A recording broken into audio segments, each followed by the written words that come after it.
questions in order, right? Yes, Yeah, pretty much in order. I'm going in order.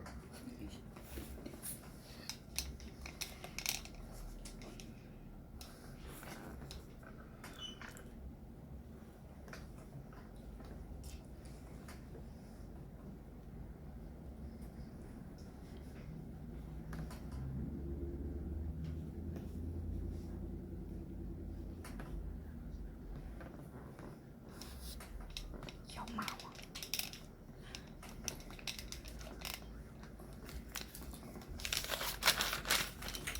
It's 7 p.m. on a Wednesday afternoon. That means it's time for Community Spotlight, hosted by Coach Glenell Presley. Coach, what do you have on tap for us tonight?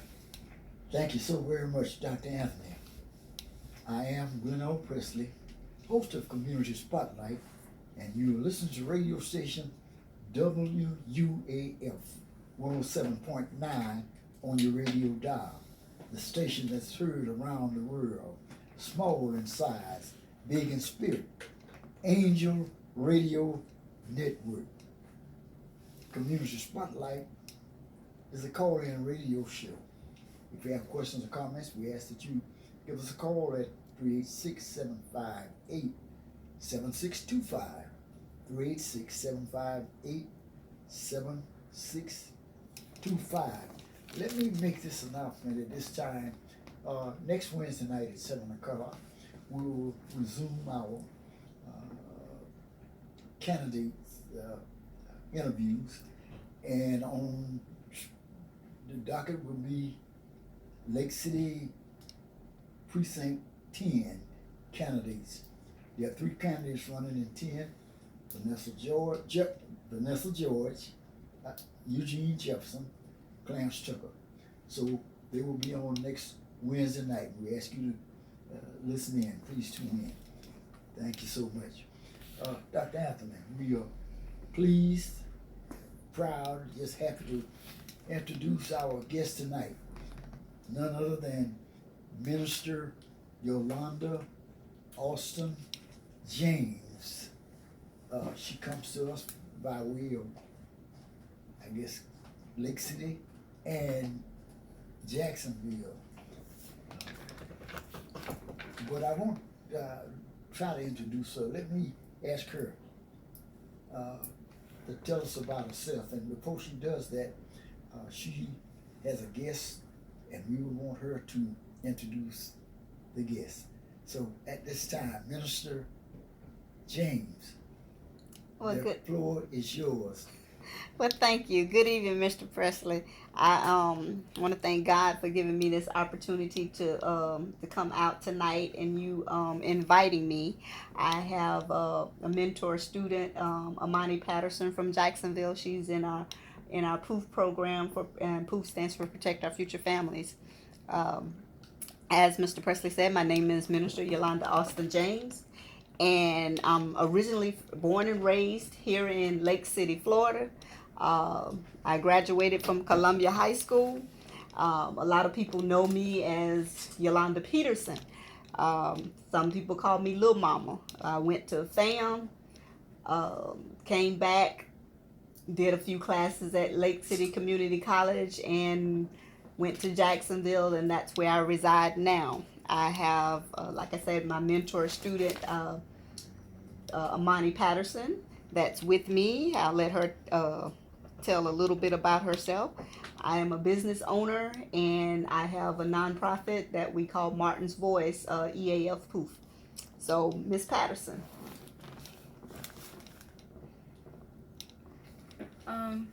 Hi, my name is Armani Patterson. I'm 17 years old, and I go to Samuel Wilson High School. I'm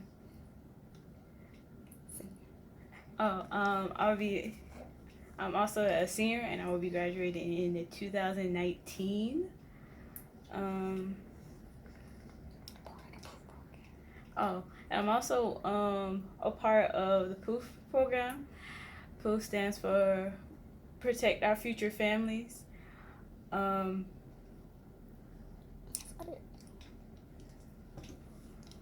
Mr. Presley. Yes. Okay, that's we introduced Miss Patterson, and I told you a little bit about myself. Yes. let's go back to the Columbia High School days. How was?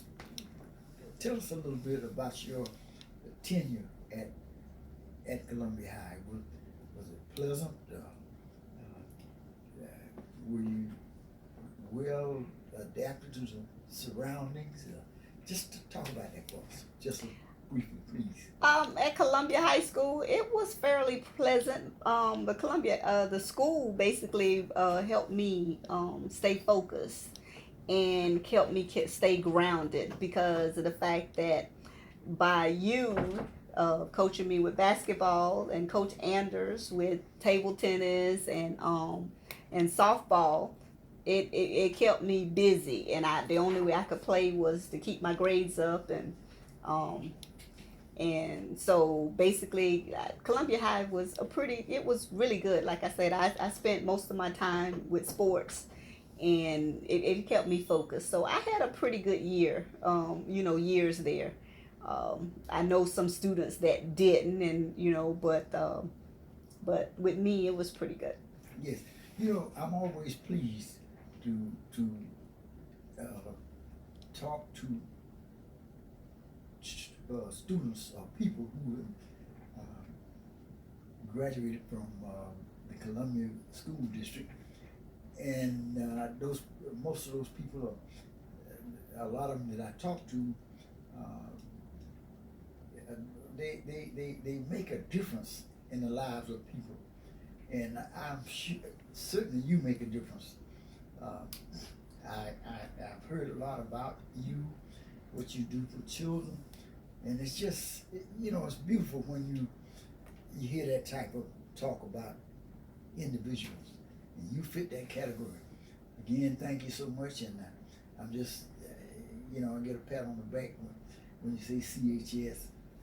Coach Richardson is my number one, but Richardson was not there when they had demolished Richardson at that time. But we're here to talk about your program and what it's about. So what topic? What are we going to talk about? Well, we're going to talk about a few things, but we wanted to first talk about the education versus crime. So that's what we want to open with. Just touching bases on that because over the years it's become more of an issue. So our topic today is education versus crime. A very good topic. Very good. Yeah. Now,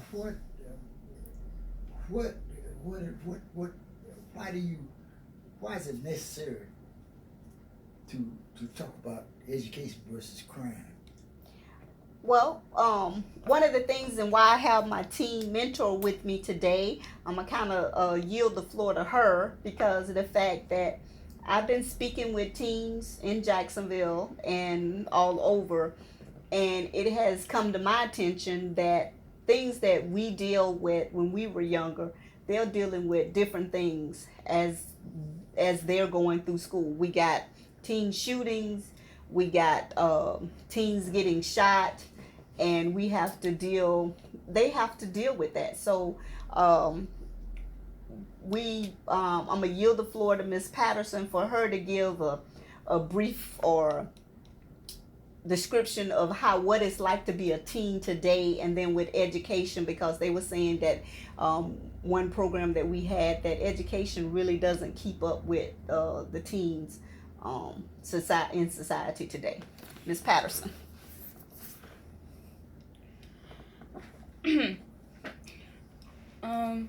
Well, education is more of everyone should be the same and everyone is stuck into a box where we do the same exact thing, even though we all have like different dreams.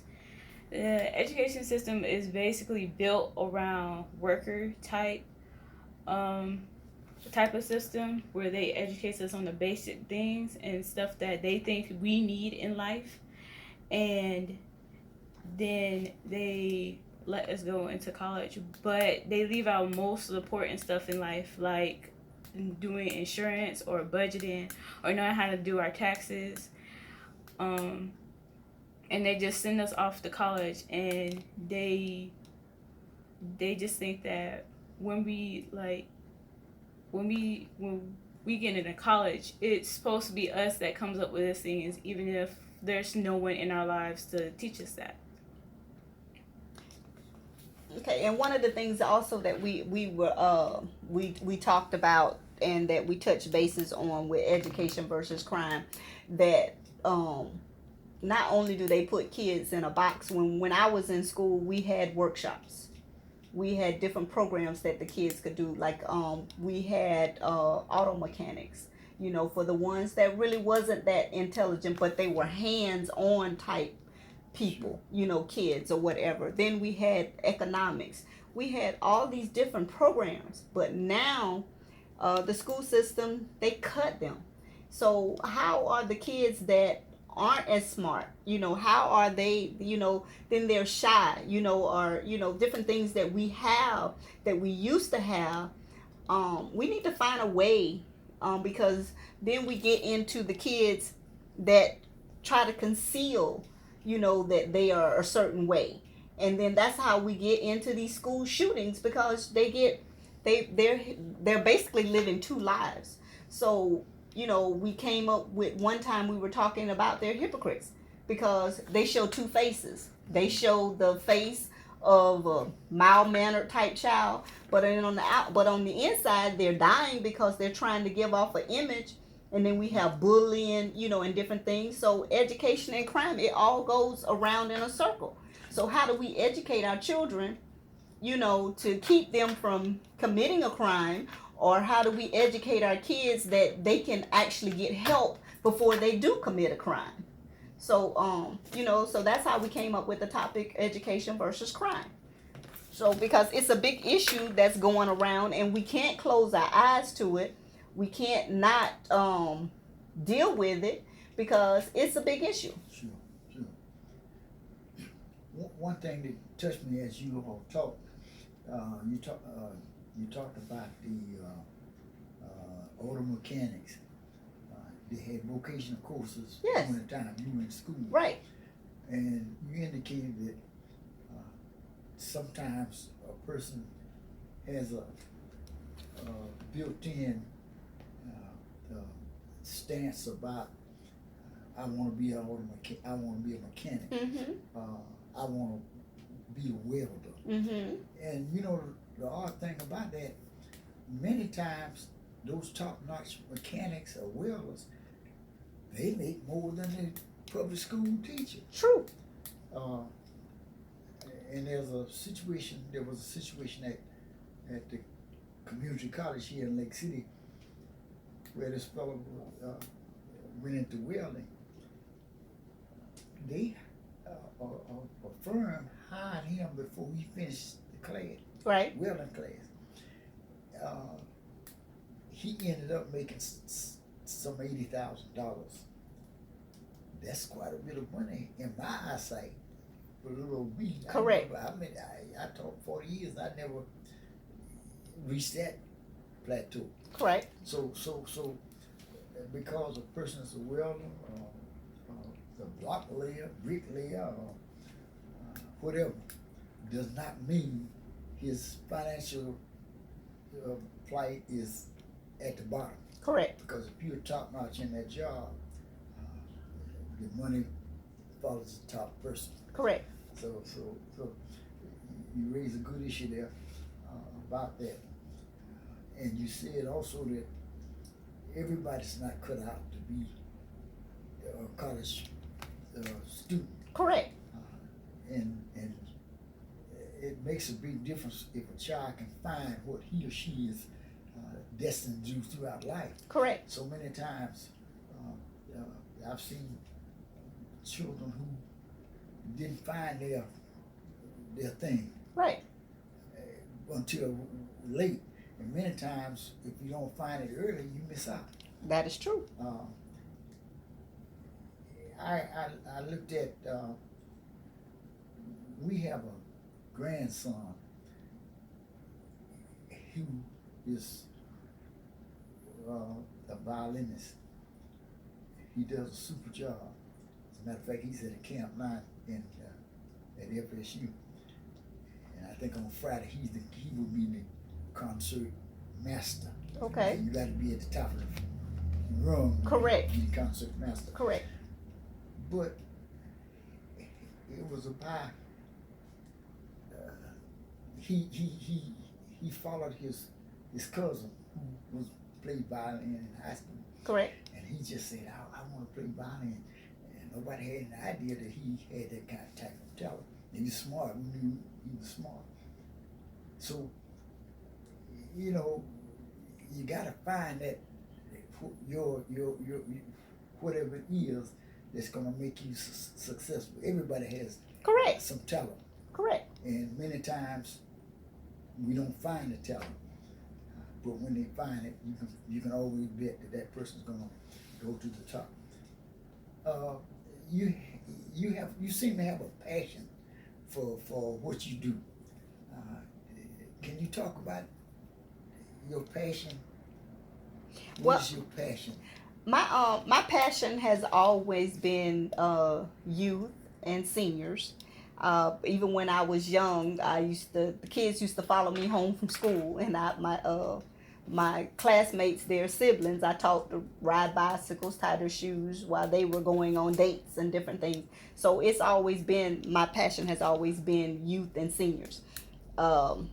Maybe Miss Patterson can tell what she feels as though my passion.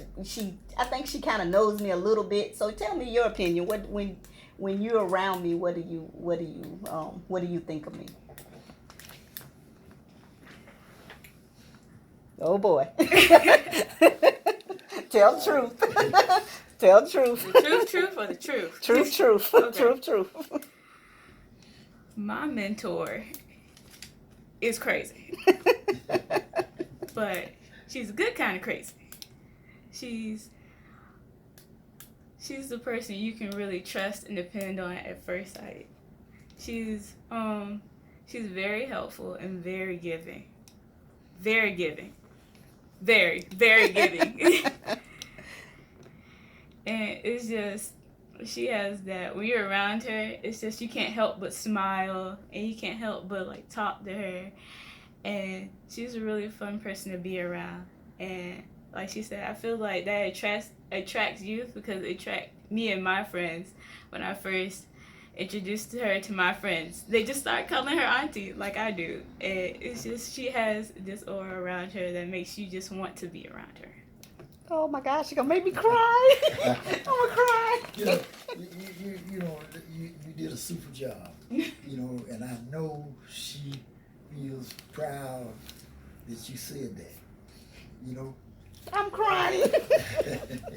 Yeah, but it's so beautiful that you're now giving her flowers, and not when she's stretched out in the casket.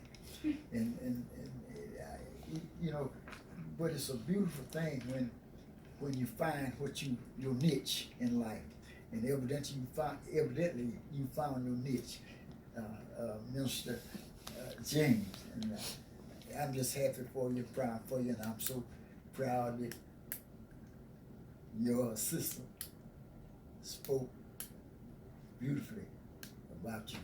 Well, you could hear him, you could look in her eyes as she talked. Thank you so much. Yes. Now, Minister James, you mentioned the network of business and Martin's voice. P.O.O.F.F. What are businesses currently doing? Explain that for us. The word P.O.O.F.F. That's P.O.O.F.F. Is that? Yes. That's it. Yes. P.O.O.F.F. What? Well, you tell what P.O.O.F.F. is all about, since you Miss Patterson. P.O.O.F.F. is, what P.O.O.F.F. stands for is protect our future families, and we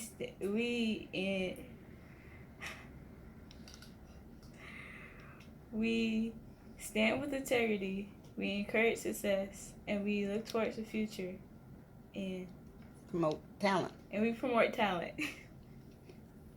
Yes, and that's all through our success outreach program. But one thing about it that we mostly when we look for talent, because of the fact that most people tell their kids what they should do, and the kids youth are born with a talent. Mm-hmm. And if we continue to tell our kids what to do, and with when they're growing into themselves, they'll never find themselves. Yes. Um, That's a profound statement in my world yes. that you just made. That's a beautiful statement. Go ahead. Right.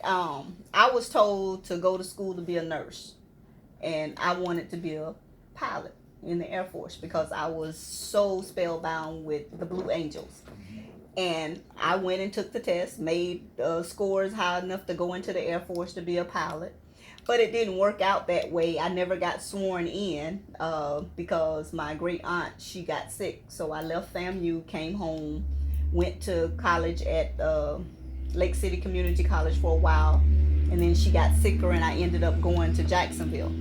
But I continued my education and I worked at University Hospital for 4 years in the nursing field in the trauma center. Hated every day I went to work. And so my thing is why I really started the program was because of the fact that so many years that I was searching for myself, trying to learn myself. And because I had been told what to do so long, I didn't know myself. So that's one of the reasons why I got into getting into really mentoring and talking to kids and asking them, what do you want to be? Not what your people tell you to be or what your friends tell you to be. What do you like to do? Some of them say they like to draw. Okay, what are you going to do with it? What would you like to do? Draw fashion, clothes, be an artist. There's so many avenues and just different things, and for them to search themselves, because a lot of kids, when you talk to them, and when I've learned that when you talk to them, they don't know. They have the slightest, I don't know. What do you mean you don't know? Do you like to read? Do you like to write? One of our programs, Ms. Patterson, what are we currently doing here in Lake City with P.O.O.F.F now? We're coming up with a newspaper for P.O.O.F.F, which is a newspaper where we gather youth editors and they write about things that they like, and we the newspaper. Yeah, so we're currently looking for students because it will be student ran. And it's going to promote, reading, writing, and then, poetry, whatever kids like to do. And it's going to be their newspaper. So they will be more inclined to read. They'll be more inclined to write and help run the newspaper. So reporters, any kids that are want to learn how to be a reporter, investigative reporter, to go and to learn how to go out. You look at a lot of the times when I was growing up, we didn't have news reporters that were black. We didn't have anybody on the television that mirrored us. Mm-hmm. So now, every now and then, we see somebody that mirrors us. But what about the kids? They would like to see other kids. So I mean, I can do that. So now we're having meetings here in Lake City and in Jacksonville, Florida, where we're putting together a newspaper called Martin's Voice, Martin's Voice Gazette. So that's one of the things that we're doing. One of the programs that we have currently we're doing. Yes. I'm glad you mentioned the fact that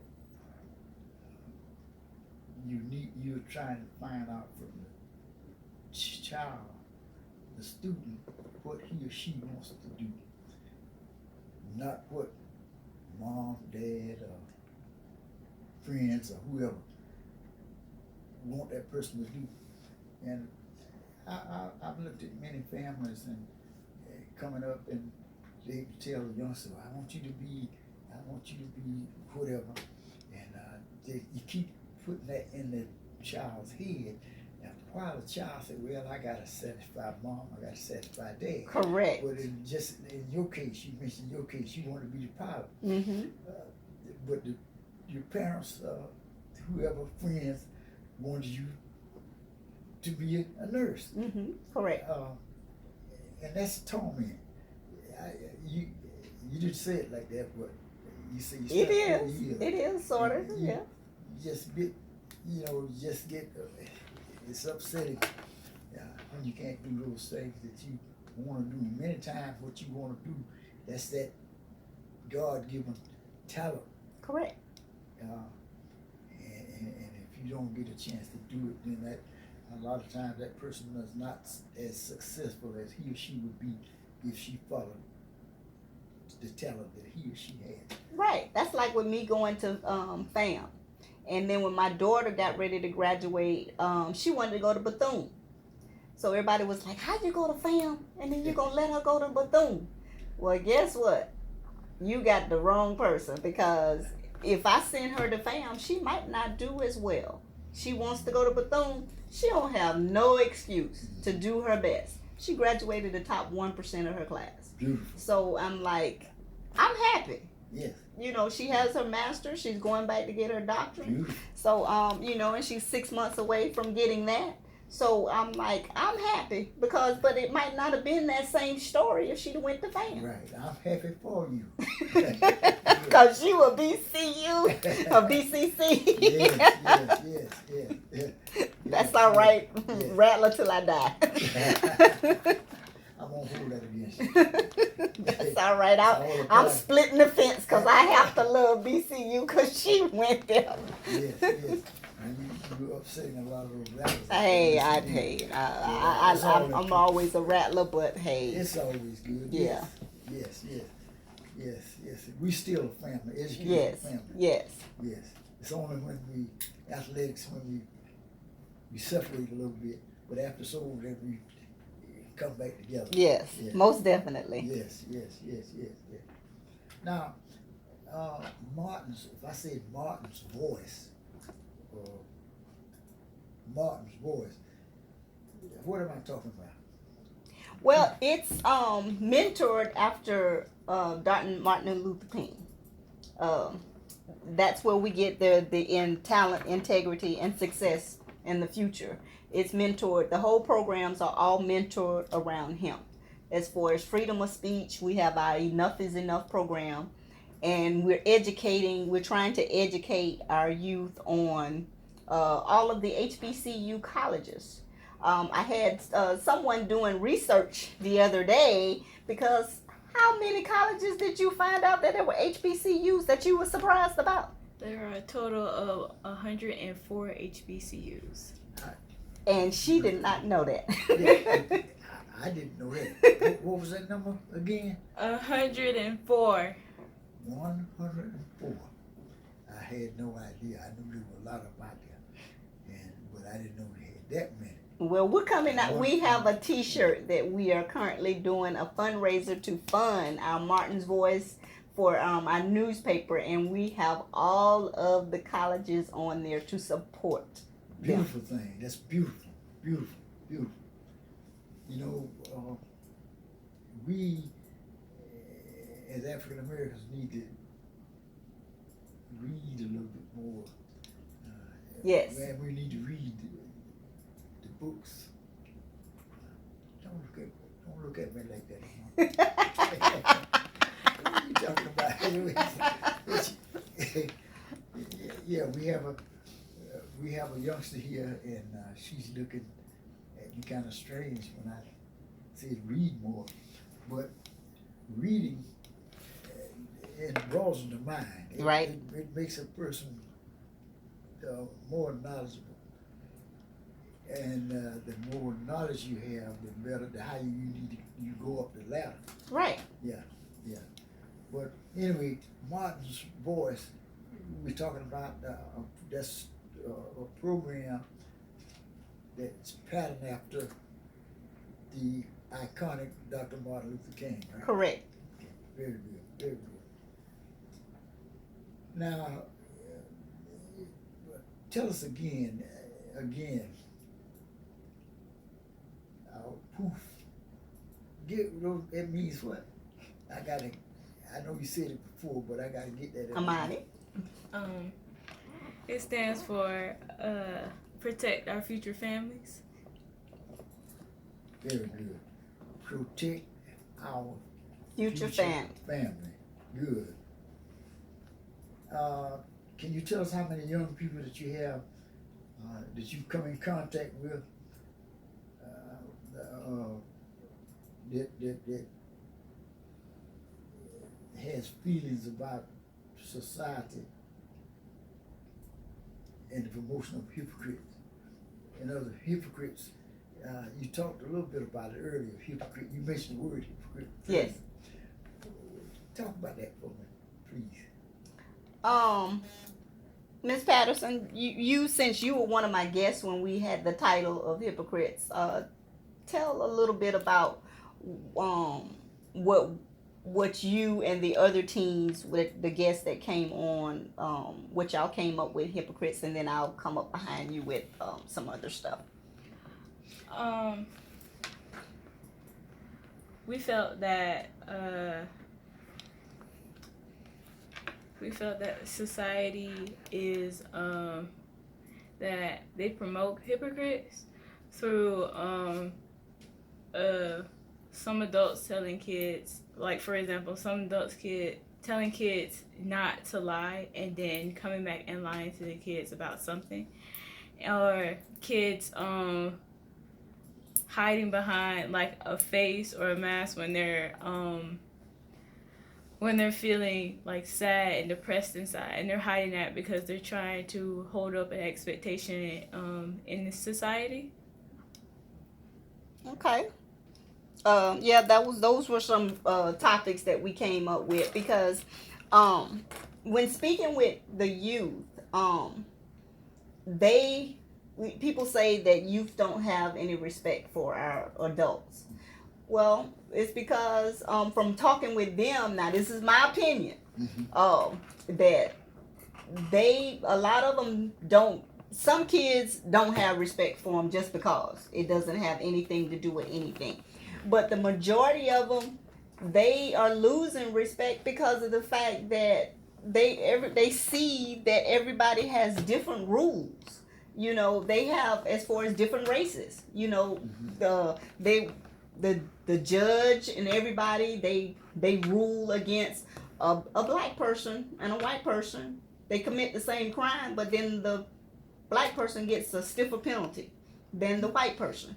So, and then they look at the fact that with the students that are going out shooting and shooting one another, they give off this image that they're one way, you know, they're going around speaking and talking and whatever, and the next thing you know, they bring a gun into the school. They don't have any idea. They was like, we never would have expected that. And when you look at the news, they're like, you know, we never would have thought that, you know, this person would have done that. So they get mixed views about society and everything and stuff, and then they don't know with police officers. You know, one bad apple spoils it for everybody. We have some wonderful police officers out there, but how do they know which one is a good one and which one is a bad one? You know, when you have an encounter, you never know until you have that encounter. And so that's why the topic of hypocrites came up, because you see them everywhere, in the church, and you know, in all parts of community. And now they're already confused as growing up, but then when you throw this in the bunch, you know, they're like, okay, now what do we do? So, and they just don't talk. And we gotta find a way to talk to our youth. We gotta find a way to not just go through the day. And so that's why it's like I try to talk to them, and then sometimes, you know, they get to talking, and I'll be like, "What did I do?" You know. But we have to and there are a lot of nonprofit programs all over the place, but it's needed. It's never enough if you really have the passion for our youth. And bridging the gap with our seniors and our youth is one of the things that I would like to leave a legacy.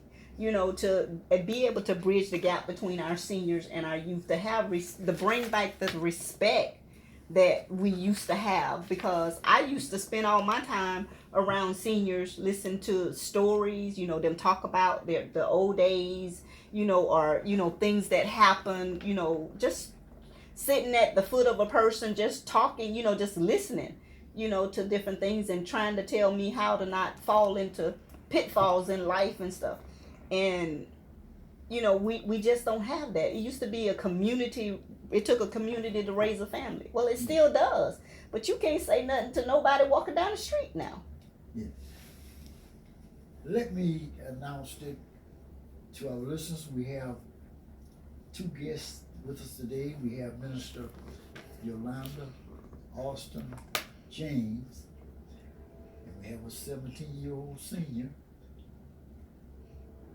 Jacksonville, school, Wolfson School. She told me that a minute or two ago. Wolfson School. The name is Amani Patterson. And we're pleased to have those two as our guests today. And let me remind our listeners, if you have a question or comment, give us a call, 386-756-7625. That's 386-758-7625. I'm sure they will be delighted to entertain your comments and questions at this time. Now, back to Minister James. Yes, sir. We were talking about promoting, the promotion of, the promotion of society promoting hypocrites. And one of you mentioned the fact that, as an example, the person in charge, the adult, will tell the student or the young person, you're not supposed to lie, don't lie, don't lie. But that adult will go out and tell a lie. Right. The youngster that you just told that you're not supposed to do it is looking in your mouth. Correct. Looking in your face, Mm-hmm. your eyes. Mm-hmm. That's being hypocritical. Correct. And I think that was the point that you were making at that time. Right. Now, how are we supposed to teach our children about hypocrites? How do we do that? How do we teach our children about that? I really don't know how to. Some of the people, as far as, first of all, don't do it, because when you think that they not watching, that's when they watching. Yeah. You know.